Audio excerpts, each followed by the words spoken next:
देवा घर नहीं जाइब, एकरा से निमन जल गाँव ही चढ़ाइब। अरे होलिये से पागल क के ध देले बाड़े। देवरू के संगे देवा घर नहीं जाइब, एकरा से निमन जल गाँव ही चढ़ाइब। रहे सहे के नयन का सहूर बा, बानर के लक्षण इनका में भरपूर बा। लौका तुरले बनी का मन करता कि नहीं हर काल है भाग जाए का। फौजी के लोग ना जाला का। ए अंकल कहीं सावन में रहा तारा सन का। हाँ? भतीजवा के माई जाई का, पूछो सदेवा घर जाई का। भतीजवा के मौसी जाई का, पूछो सजलवा चढ़ाई का। भतीजा तो रमाइयो जाई का, तोरे मौसियो जाई का। भतीजा तोर माईयो जाई का, तोर मौसियो जाई का। अरे गाँव से गाड़ी जाते बड़ी साबुक कराई का, भतीजा तो रमाइयो जाई का, तोरे मौसियो जाई का। भतीजा तोर माईयो जाई का, तोर मौसियो जाई का।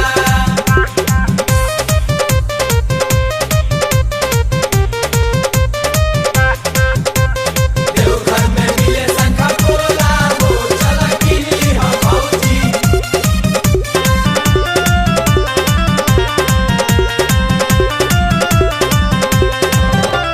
मनवा के साध तोहर पूरा नहीं होई, सुनतानी बाबा धाम जाई नहीं कोई। अरे सभे जाता भौजी, नोट फोर चिंता।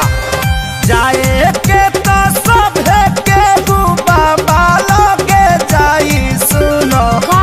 दूरी तो के नोटे न भौजी। बोल बम मुहावा में मास्क तू लगाईली, हाँ सुनो सेनी का? टाइजर भी छोरा में ले में भौजी। तहर कहाला से गवर्नमेंट बोल मान जाई का। करनवा के माई मुर्दाबाद। मुर्दाबाद मुर्दाबाद। गाला फाड़े लगल लोग।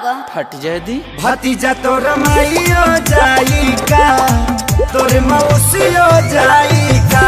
भतीजा तोर माईयो जाई का, तोर मौसियो जाई का।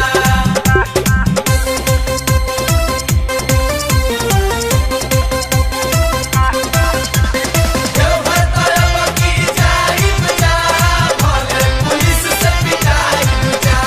लागे अखिलेश हो मराइल तहर मती, रहिया में पुलिस कई दी दुर्गति। अरे कुटा जइबे पस्यो।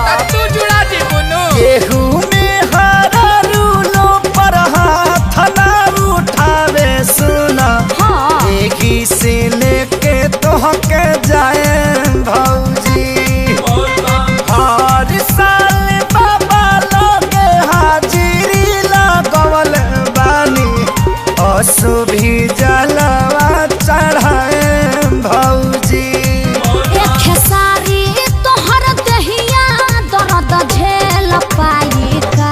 इसी के दूध पी के बॉडी बनल बा। चाचा तू शौक ना पाइबा। चुप, तोहरा माई के मास्टरी में 4 हाली नौकरी लगावो। एके पंचायत में पढ़ाई। हाँ रे भतीजावा, उड़ के आवे रे भतीजावा, भतीजा तो रमाइयो जिंदाबाद। के में घुसपा काफे। चाचा नया गावा। भतीजा तो रमाइयो जाई का, तोरे मौसियो जाई का। ओहो तोर माईयो जाई का, जा आदत से लाचार बड़ो। जाई का। जिंदाबाद जिंदाबाद मत करो, भतीजवा भड़क जाता। मम्मी ताता पे कैच कर दो तो।